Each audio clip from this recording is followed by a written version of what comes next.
Tonight with the race for president, the early voting numbers tonight, 62 million Americans already casting their ballots. Former President Donald Trump and Vice President Kamala Harris in the battlegrounds in the West at this hour. Trump in New Mexico and both Harris and Trump in the battleground states of Arizona and Nevada.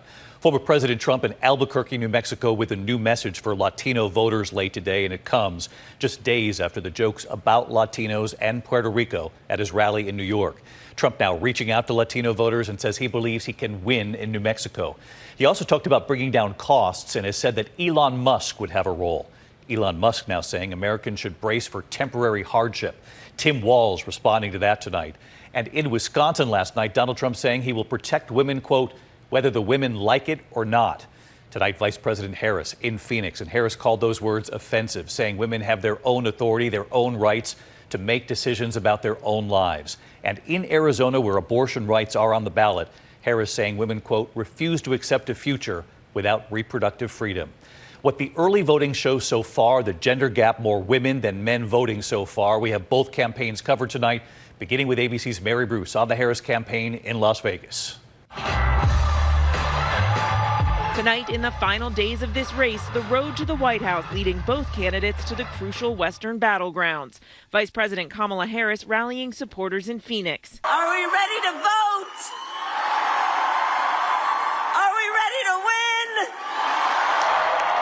Harris, who has been banking on a surge of women voters to push her across the finish line, now seizing on new comments from her opponent. Donald Trump promising to protect women, quote, whether the women like it or not. And my people told me about 4 weeks ago, I was saying, no, I want to protect the people. I want to protect the women of our country. I want to protect the women. Sir, please don't say that. Why? They said, we think it's very inappropriate for you to say. I said, well, I'm going to do it whether the women like it or not. I'm going to protect them. Today, Harris calling those comments offensive. It actually is, I think, very offensive to women in terms of not understanding their agency, their authority, their right, and their ability to make decisions about their own lives, including their own bodies. And this is just the latest on a series of reveals by the former president of how he thinks about women. In Phoenix tonight, Harris also zeroing in on the issue of abortion, a focus of her campaign.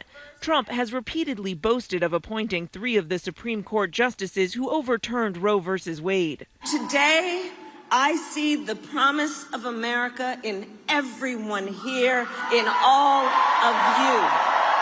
I see the promise of America in the women who refuse to accept a future without reproductive freedom,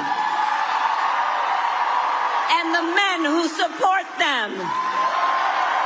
Over 62 million Americans have already voted in this race, and our 538 analysis reveals that in the key battleground states, 55% of those early voters are women. We've seen that kind of gender gap before. But tonight, Trump supporters who are counting on a surge of votes from young men sounding the alarm. Conservative activist Charlie Kirk, who is helping to get out the vote for Trump, posting on social media, if men stay at home, Kamala is president. It's that simple. Men need to go vote now. But in Arizona, Harris doubling down. He simply does not respect the freedom of women or the intelligence of women to know what's in their own best interest and make decisions accordingly. But we trust women. We trust women.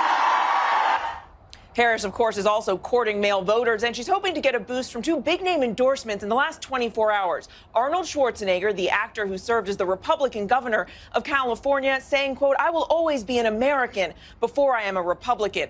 And Lakers great LeBron James saying, quote, when I think about my kids and my family and how they will grow up, the choice is clear to me. David. Mary Bruce leading us off tonight. Mary, thank you.